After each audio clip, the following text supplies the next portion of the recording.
Jadi persidangan hari ini jaksa telah mengajukan surat dakwaan terhadap 5 orang terdakwa dalam kasus Aerospot PON 2020 klaster Timika. Nah, di dalam pembacaan surat dakwaan hari ini, dari 5 orang terdakwa itu hanya 1 orang terdakwa yang mengajukan eksepsi atau keberatan terhadap surat dakwaan, yaitu klien kami Pak Robert Mayau, Kepala Dinas PR Timika.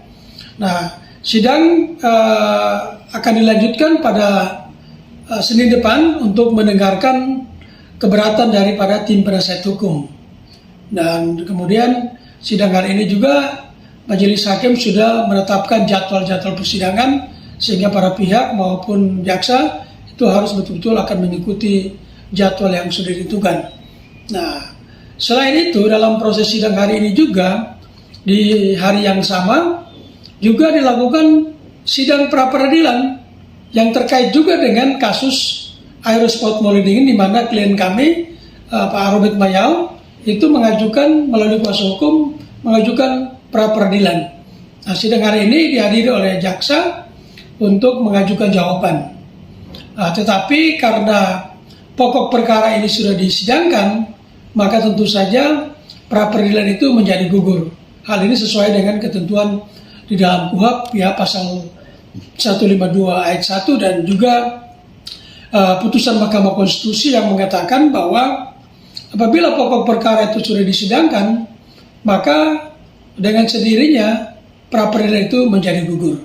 Dan pra-peradilan yang kami ajukan ini ya hari ini ya, nanti hari Rabu akan diputuskan melalui putusan pengadilan yang akan menyatakan bahwa permohonan pra-peradilan yang diajukan oleh klien kami Pak Robert Mayau itu tentu menjadi gugur.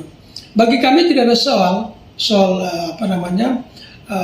pra-peradilan yang gugur ini. Yang paling penting bagi kami adalah bagaimana proses pra-peradilan itu sebenarnya ada dalam rangka untuk menguji sejauh mana tindakan-tindakan pendahuluan yang dilakukan oleh jaksa dalam kasus ini ya. Baik itu tindakan penangkapan, penahanan, dan kemudian juga penetapan tersangka. Dan inilah kemudian yang akan dikoreksi melalui lembaga pra-peradilan. Karena tindakan-tindakan pendahuluan itu tidak mungkin dikoreksi oleh atasan mereka, baik itu Kejaksaan Tinggi maupun Jaksa Agung. Yang berwenang memeriksa tindakan-tindakan pendahuluan dalam hal upaya-upaya paksa itu adalah lembaga pra-peradilan. Tapi sayangnya sekali bahwa kasus ini kemudian gugur hanya karena jaksa cepat-cepat mendorong pokok perkara ini itu disidangkan. Nah, pertanyaannya kenapa mereka begitu cepat mendorong perkara ini? Ya tentu dari segi administrasi perkara ini tentu ada hal yang kurang, ya, baik itu menyangkut hasil audit BPK, karena yang berhak untuk menentukan ada tidaknya satu kerugian keuangan negara dalam satu kasus tindak pidana korupsi, yang paling penting adalah kerugian negara apakah telah dihitung oleh BPK atau tidak, atau apakah BPK telah mendeklar adanya kerugian keuangan negara dalam kasus Aerospot PON 2020. Menurut kami dalam kasus ini tidak ada kerugian negara dan tidak ada negara dirugikan, karena 100% pembangunan itu selesai, pembangunan sarana dan prasarana Aerospot itu sudah selesai 100% dan sudah dipertanggungjawabkan. Ya, bahkan di dalam surat dakwaan pun jaksa mengakui bahwa memang dari segi pelaksanaan proyek itu sudah clear dipertanggungjawabkan 100%. Pertanyaannya kenapa kemudian kasus ini menjadi kasus korupsi, ya?